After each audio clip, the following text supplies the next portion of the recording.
Hello, everyone, and welcome to the 105th episode of Don't Forget the Popcorn. Remember, you are one. Today, I'm going to be doing something a little bit different. I've done this before, but I don't do it often. I'm just going to go on camera and rant for a little bit. Not necessarily rant, okay? We're gonna have a discussion, but I gotta talk about a movie that I'm a little late to the party to, but I just had to talk about it. The Substance, 2024, directed by Coralie Farge or Farge, French director. Sorry if I butchered your name, but I think I got it right.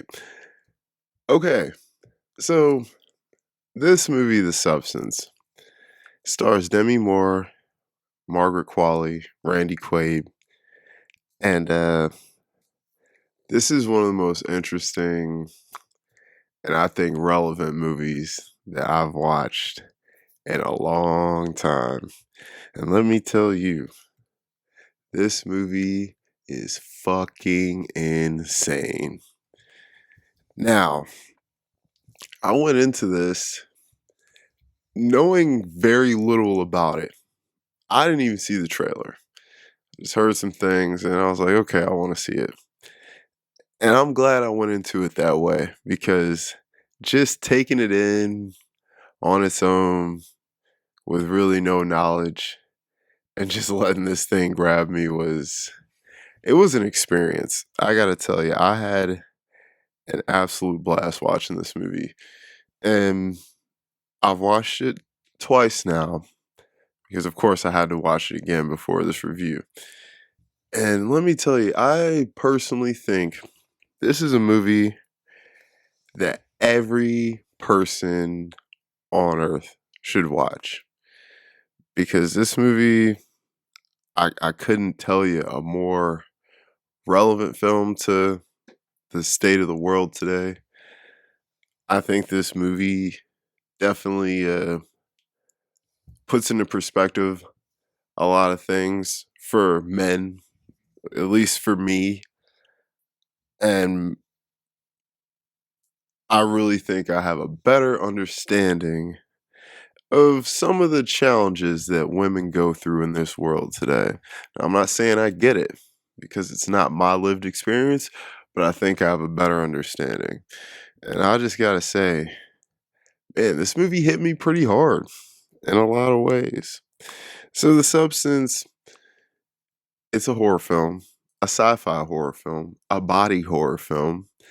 It's got some references to like The Fly, and it's like The Thing and Carrie, and I even got like Jawbreaker vibes, and it kind of reminded me of Gremlins with the way The Substance works. So here's the deal. Before I get into this thing here, I will be spoiling things in this film because I just can't talk about this film the way I want to without giving certain things away. So there will be some spoilers in here. So if you haven't seen this film, you may want to come back to this video. Now, I'm not going to be breaking this movie down scene by scene because it's just not that kind of movie even. But I'm going to be definitely talking about some things that you might want to see it in the movie if you plan on watching it.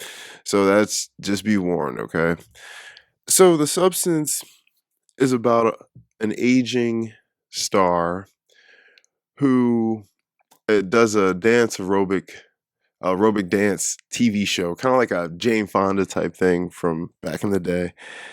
And on her 50th birthday, she is fired by the showrunner, a guy named Harvey. So coincidentally, I thought that was a funny touch. Played by Randy Quaid, who gives a great performance in here. And Elizabeth, our aging star, played brilliantly by Demi Moore. He fires her, and this sets off a rocket inside this woman. This woman has the worst 50th birthday you could ever imagine. I mean, she gets into a car accident, she gets fired, and then it's almost like everything she had and love was all taken from her in one day. And, it's like it's really actually very, very sad. I felt for Elizabeth, watching the beginning of this movie, and I felt for her for a lot of reasons because there's a lot of themes in this film. First of all, this the star of this movie is important, okay? Because for this movie to work, you had to get someone like a Demi Moore type, someone who is older because I believe she's 62 now at the time we recording this. I think her birthday just passed like last week or something. But I mean, she looks incredible. I don't think anyone could disagree that Demi Moore is just as beautiful as she's ever been.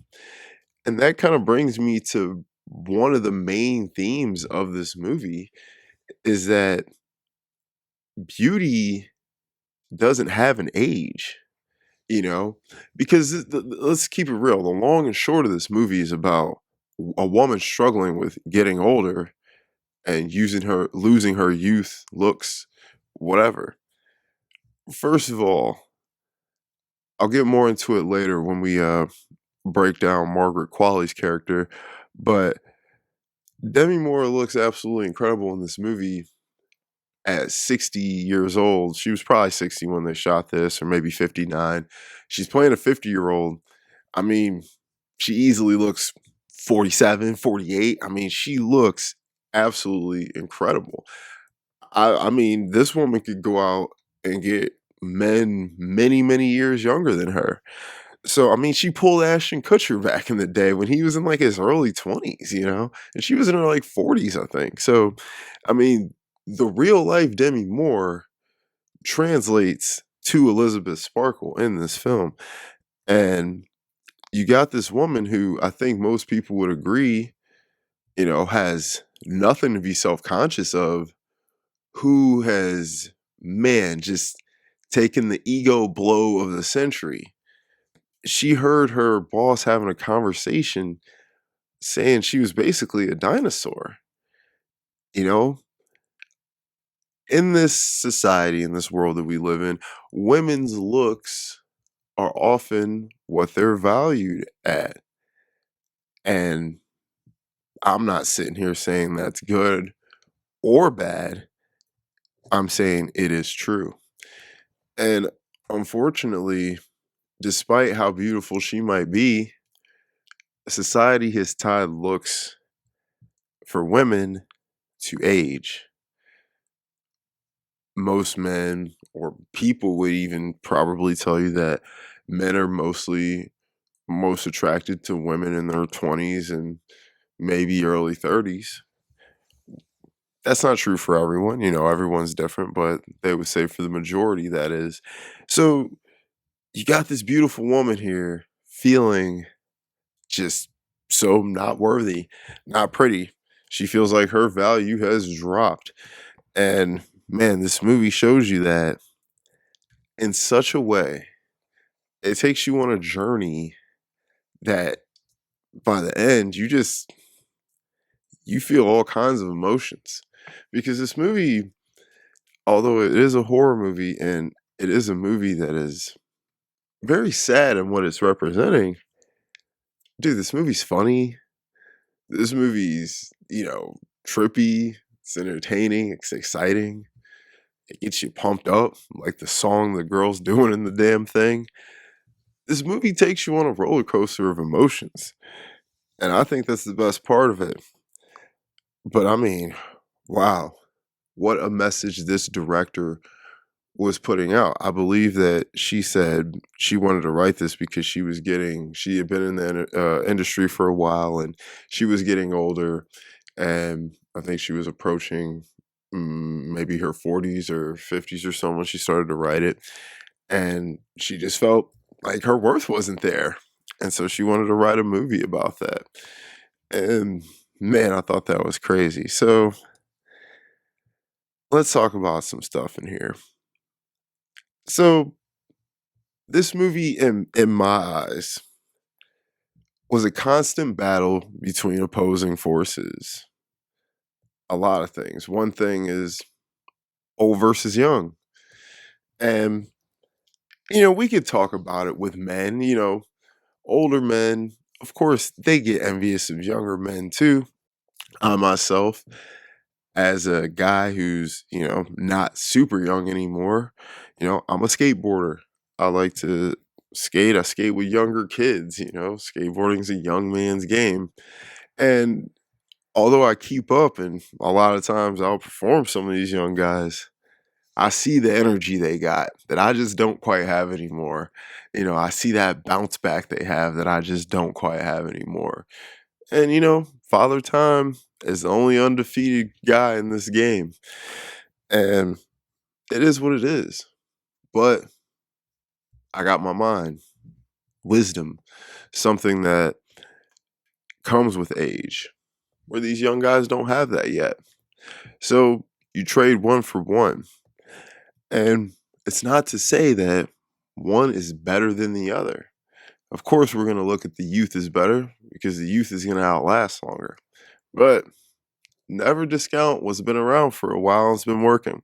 So in this movie, the substance is a drug, essentially, that Elizabeth ends up getting after her car accident that she has as she's looking at her billboard being torn down after being fired. And it's a really sad scene. And it's her birthday. She's upset. And the doctor's aide ends up slipping her something. It's a USB drive. And it says a substance on it with a phone number on the back. And what she does is she watches this little video on it and it explains what this drug is and how it essentially clones a younger, better version of yourself. But you must remember, you are one, which is constantly repeated over and over in this movie. It's shown to us in text, it's said to us because this director was smart and constantly wanting to remind you that these two people are one person. They're two separate entities, but one ultimate being. So they need each other, a perfect balance. They're yin and yang. And when the balance is thrown off, it's going to mess up the whole thing in one way or another, which you will see or as you've watched the film. So Elizabeth takes this drug, this substance, and I guess I should explain the rules to you. So what the substance is when you take this injection, a freaky clone of it's not a clone, it's a different version, but a freaky younger version of yourself comes out of your back and you guys switch on and off 7 days. While one of you is on their 7 days, the other is laying down being fed through a tube that's put into your arm. It's a really interesting process. And the substance fluid that comes out of the matrix, which is the original person's, which that comes out of their back, that's what fuels the younger clones. So you have 7 days, and that's what it is. Now, the only rule really is you need to switch every 7 days, no exceptions, and you are one. So I think a lot of people, at least what I've heard in some reviews and things, that were confused on the rules and things and confused on whether they were two different people or not. I'm here, I'm telling you now, I'm not nothing's 100%. I'm not saying I'm 100% right, but I'm telling you, these two were one person. They share conscious minds. They clearly knew things, but they were two different entities, so they branched out. But yes, essentially two branches of the same tree. All right, they definitely were very conscious of each other, conscious and aware. Like Sue, the clone, who comes out later, Elizabeth's clone. Her name is Sue, and Sue. When Sue comes out, Sue already knows how this works and how to feed the body and how to sew it back up and everything because they were a conscious mind. So, obviously the things transfer from one to the other. So let's just clear that up now, because I know a lot of people said that. It confused them, and I get it, but no, they were one. So old versus young, what I was originally talking about. So Sue comes out. Sue is this young, is Margaret Qualley, who, she's a cute girl. I don't think she's, Demi Moore attractive, but, I know a lot of guys like her, a lot of people like her, and she's a great actress, and she's really making a nice career for herself. And I really like her mother, Annie McDowell. She's another beautiful woman in her 60s that's been killing it forever. So Sue comes out and Sue is examining herself, and man, look at my tight young body, and look at my, you know, pretty young face with no wrinkles and no lines, and of course, just all the young things that women value their whole lives, and women feel like they need to keep up with. And Sue, you know, being the hot young one, of course she's gonna start feeling herself just like everyone else is. And Margaret Qualley, I mean, she clearly was hitting the gym and putting in the work for this role. She got in shape, man, because she was not this jacked in some of her older films from the last few years. She got put some work in. So, and I believe that they actually had to use prosthetic breast on her because they were saying she wasn't busty enough for the character. So that just goes to show you, someone as pretty as Margaret Qualley, that everyone already thinks is pretty, they still felt that they needed to enhance her, so to speak. I'm not saying that it's gonna make her better or anything. I'm just saying, so to speak. Now, this is a woman who made this movie, who wrote this movie, directed this movie, and I know a lot of people, had issues with, or not necessarily even had issues with it, but I know a lot of people felt like, oh, this movie is putting women down and misogynistic and things like that. It is not. I'm gonna tell you, it's not a misogynistic film. All right, because it's a woman explaining something. I don't think the film itself is misogynistic. I think it shows you how the male gaze can be. So, and I think that was the point of it, but I don't think the film itself is. I don't think it should offend. I think it should confirm. But you got this younger woman who, Margaret, she comes out and, or sorry, Sue. Sue comes out. She takes Elizabeth's old job. She is living the life that Elizabeth used to live. And there's nothing wrong with what she's doing. She's having fun. She's in her 20s. She should be living it up. But of course, like I was speaking about with skating, you know, it's also maturity versus immaturity. Sue does things that have consequences. Sue takes time. Sue, of course, come on now. It's pretty obvious Sue is going to break the rules. All right, Sue is going to break the rules. And the only rule really is you must switch every 7 days. So, there comes a point where Sue does take too much time, and that has consequences. And that just goes to show you that young people may be advanced in physical attributes, but when it comes to wisdom and experience, the older person usually wins because, of course, now, obviously, why would Elizabeth want to spend more time as herself when she could be Sue? No. So she's not going to steal time from Sue. She's going to switch back promptly.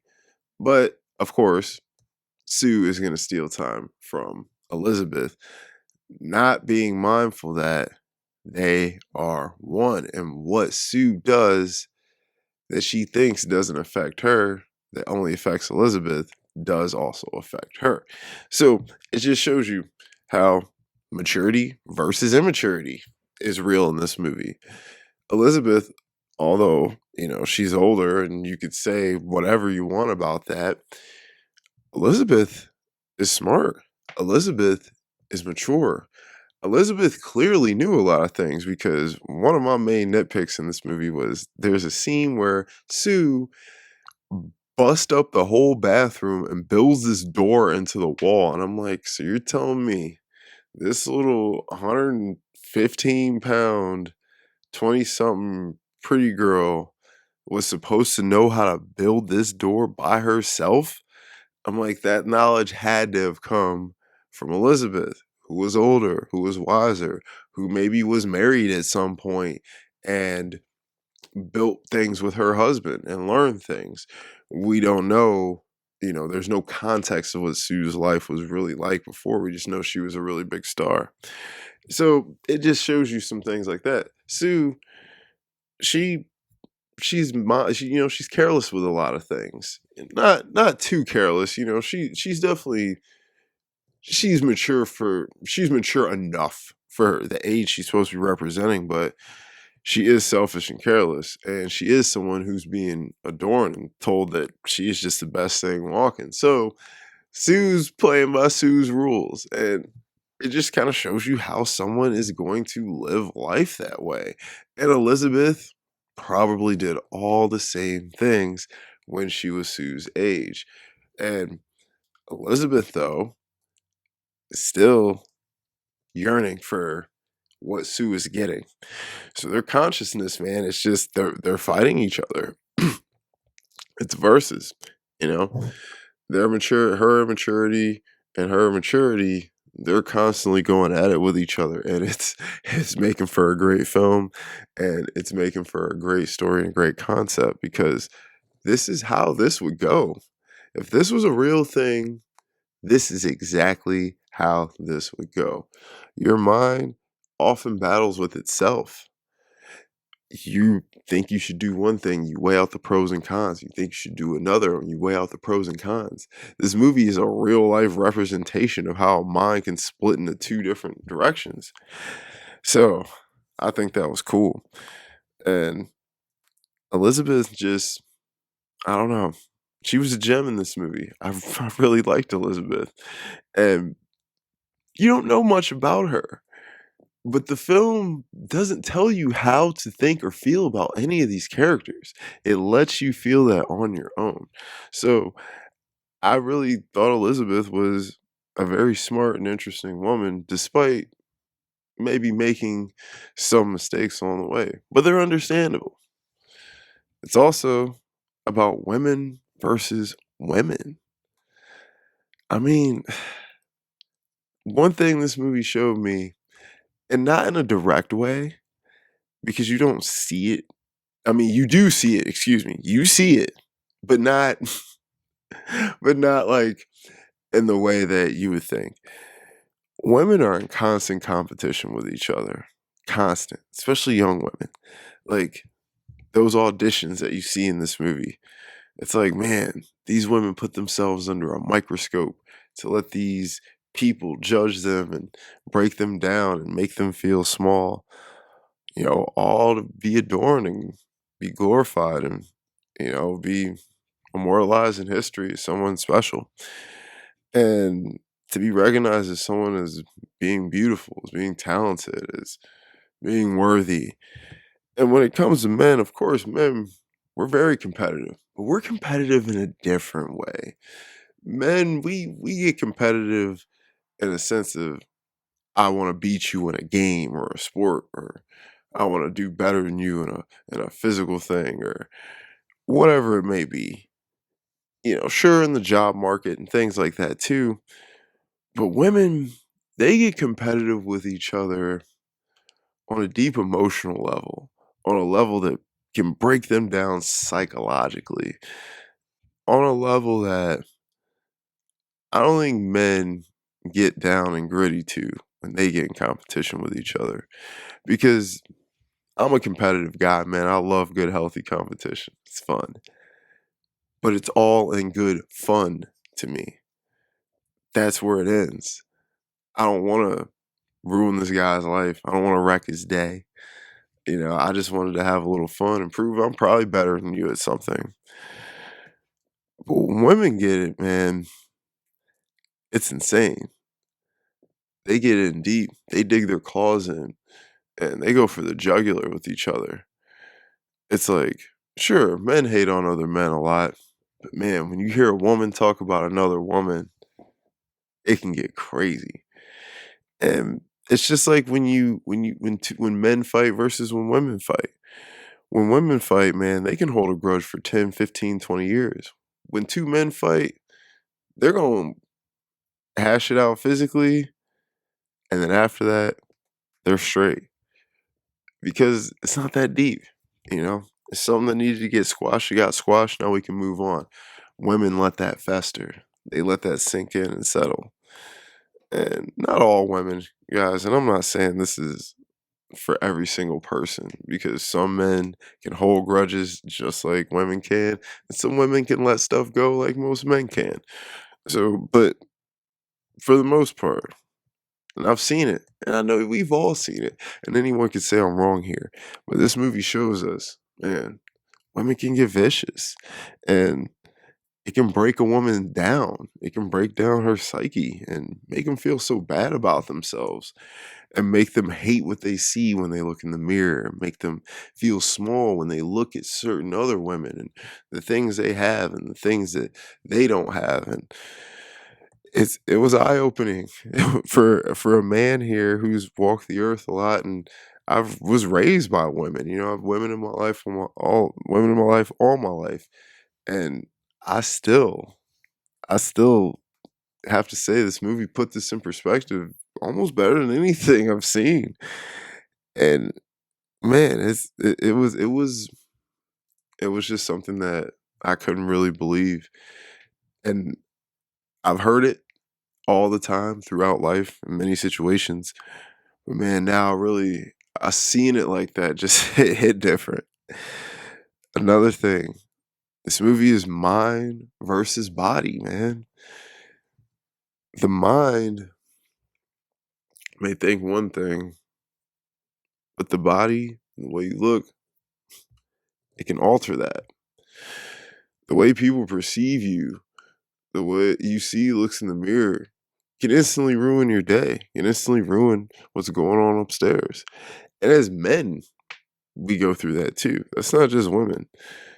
But when Demi Moore was looking in the mirror, and one of my favorite scenes, when she's prepping for a date with a guy that she ran into from high school named Fred. Now, this comes after Sue has been really blowing up and kind of starting to fall off the rails a little bit.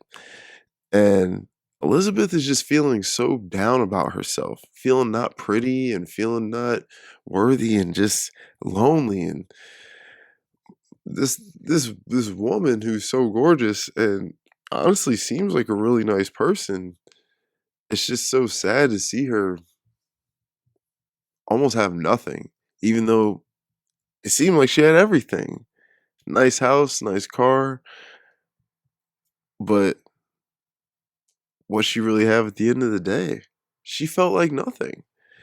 She came home to an empty place and she's looking in a mirror and she's looking at the lines in her face and she's looking at the way her body isn't as tight as it maybe once was. And she's looking at Elizabeth and just getting more and more jealous, and it ruins her. She destroys her makeup and destroys her hair, and this woman was looking absolutely incredible, like $1,000,000. Hair, great. Makeup, great. Outfit, great. She would turn heads of all ages the way she looked that night. She was going to go on that date, and that guy, Fred, who she ran into, who told her she was still the most beautiful girl in the whole wide world, he would have made her feel more special than probably anyone has made her feel in a long time. And that would have went a long way. But the way she felt in her mind about the way her body was, man, it killed all that. And that just really broke me down, man. It was a sick, sad scene, but I thought it was an incredible scene that represents probably how so many ladies feel all the time. And the last thing I want to talk about with that was, I mean, it's self versus self. I think our own worst enemies are ourselves. We are in constant battles and struggles with ourselves more than anyone else. We do opposing things. We do things that we know we shouldn't do. We get mad at ourselves for the things that we know we shouldn't do. Elizabeth does so many things in this movie that she knows she shouldn't do. And so does Sue. Because why? Because they are one. It was her versus herself. Because they are one. And I think this movie broke that down in such a brilliant way. This movie showed the human psyche brilliantly. Yes, it was from a woman's perspective, which I think was a more interesting and better perspective than if it was from a male perspective. But this showed the human psyche on full display in the form of a beautifully shot, beautifully edited film. And my Lord, when Elizabeth battles herself, it is some of the craziest shit I've seen all year. This was incredible. Physically fighting herself before it was all mental. I couldn't believe it. The scene where Elizabeth's super old after Sue takes far too much time from her, and she's watching Sue on TV talk about her new career and how Elizabeth was a fossil and this, that, and the third. And Elizabeth's making this food from this French cookbook, and it's just a crazy scene. And she's yelling at the TV, and it's so funny. That was self versus self. She was mad at herself, and her other self was mad at her other self. They couldn't stand each other, and they were hating who they both were becoming. Ultimately, Elizabeth was hating herself. And what did that lead to? It led to Elizabeth's ultimate demise. She essentially killed herself because she did not love herself anymore. She did not value herself anymore because we are our own worst enemy and our own worst critic. This movie is crazy. It has this male gaze perspective from it. And I think that was necessary. Obviously from the Randy Quaid character, who he was just absolutely insane. He was brilliant. I loved him. His name was Harvey. That guy represented what I believe. I'm not in Hollywood. I'm not in show business, but he represented what I believe is truly, truly what a lot of men in Hollywood are like, especially when it comes to these young women. And I think this movie needed that perspective to make this work. This movie's visceral. This movie, my Lord, the shots, the close-ups, the sounds, man, the sounds this movie has, my God, it made me insane in the best way possible. The colors in this movie, it's bright, it's vibrant, it pops. Those white bathrooms with the green goo, and it's just everything works in this film as far as the editing, as far as the score. The score is absolutely, without a doubt, the best part of this movie. I absolutely thought the score was one of the best of the year. I was loving it. It was so cool. It heightened everything. The score was brilliant.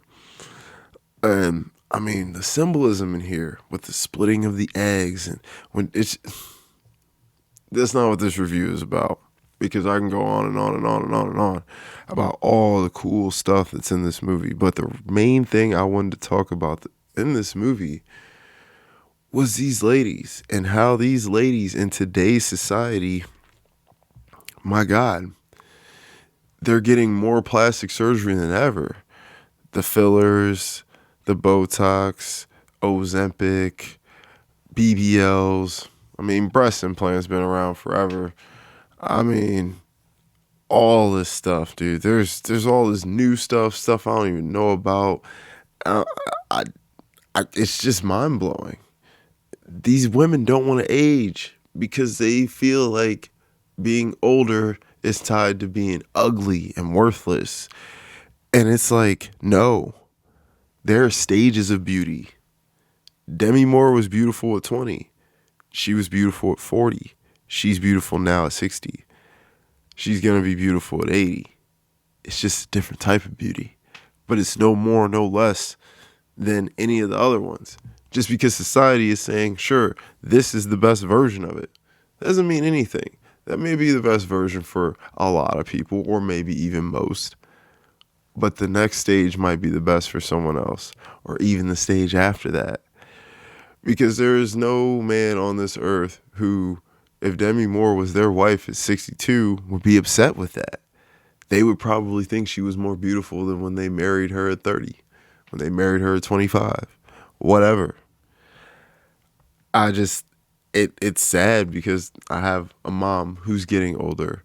I have a sister, and I think about these women and how, man, do they feel this way? Does my mother wake up and look in the mirror and see the lines that might start or starting to, I mean, she's honestly, my mom's aging pretty great, but she may not feel that way. Just like how Elizabeth Sparkle was aging great and looks great. She didn't feel that way.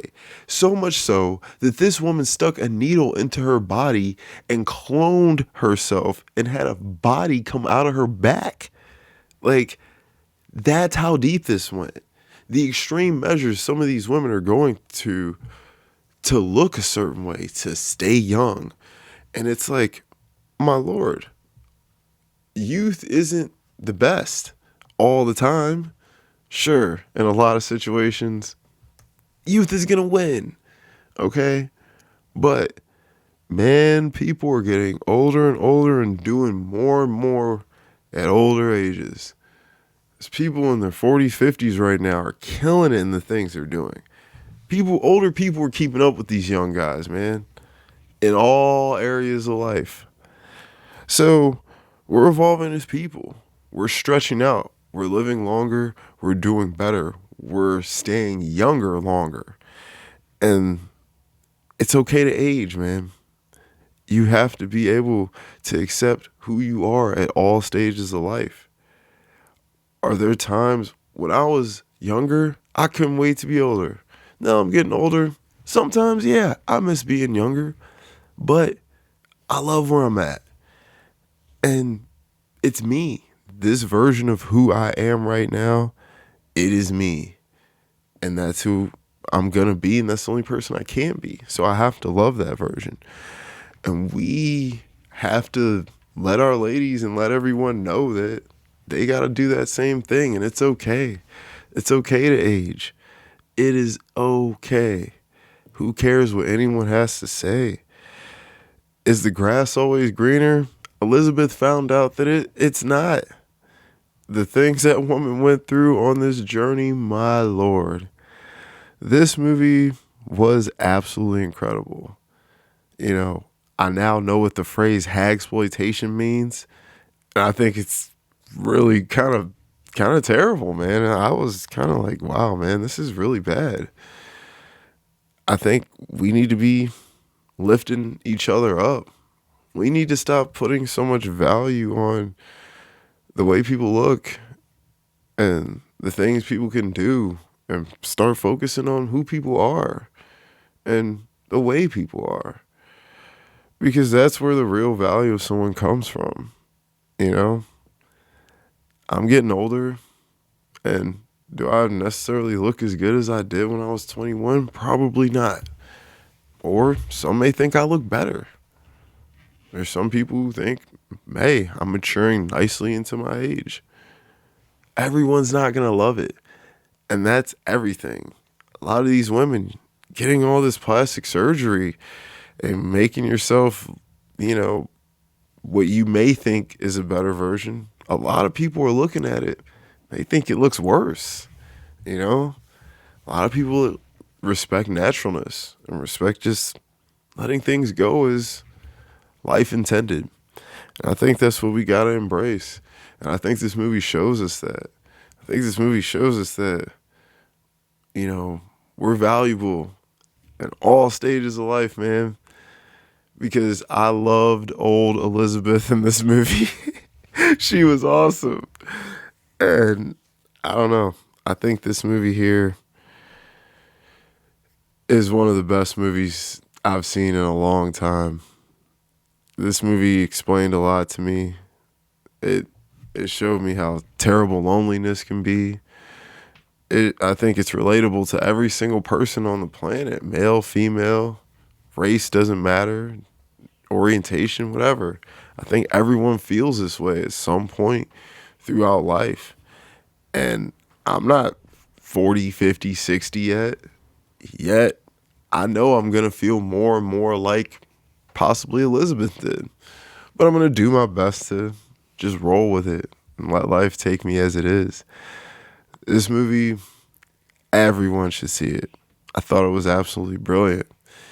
You know, Mikey Madison's probably going to win Best Actress right now for Honora, but dude, I think Demi Moore is absolutely somebody who should be in that conversation. Dennis Quaid, definitely brilliant. Margaret Qualley, definitely brilliant. This movie was, I mean, I'm gonna be honest. I really don't have a lot of issues with this movie. I will be honest. When I first saw it, the end threw me a little bit. The thing, John Carpenter, kind of Carrie ending with the monster and the blood, and I was like, what the hell? But when I watched it on the second watch, it all made perfect sense to me. The way it ends with Elizabeth dying on her cracked star all made perfect sense to me. But what that cracked star represented to me was throughout the years, did the scar get some cracks, some weather, some damage? Yes. But the star was still a star. The star was still beautiful. The star was still valuable. It was still on the Hollywood Walk of Fame. So, just like I said, just because some things are getting older doesn't mean it's getting worse. It's just different. Guys, I will absolutely recommend this movie to everyone. It's a little much if you have trouble with needles, if you have trouble with body horror. I mean, this movie definitely, it's got some stuff in it that's going to make you say, ooh. But for me, man, I was glued to the screen and I was stuck with my eyes, my heart, and my mind. I'm going to give, after a couple rewatches and some thought, I'm going to give The Substance a 9.8 out of 10. Make sure you watch The Substance, guys. Big shout outs to Coralie Farjeet. This movie was absolutely incredible. Guys, if you made it to the end of this long review, thank you so much for watching my The Substance review. Let me know if there's a film or topic you'd like me to review. I got a podcast with my buddy, The Cutting Room Floor. I'll link that below for more movie content. Like and subscribe. It's free. Help me out. Follow me on Letterboxd, Ralph Vader. I'll link that below as well. Guys, I will be back next week. And don't forget the popcorn.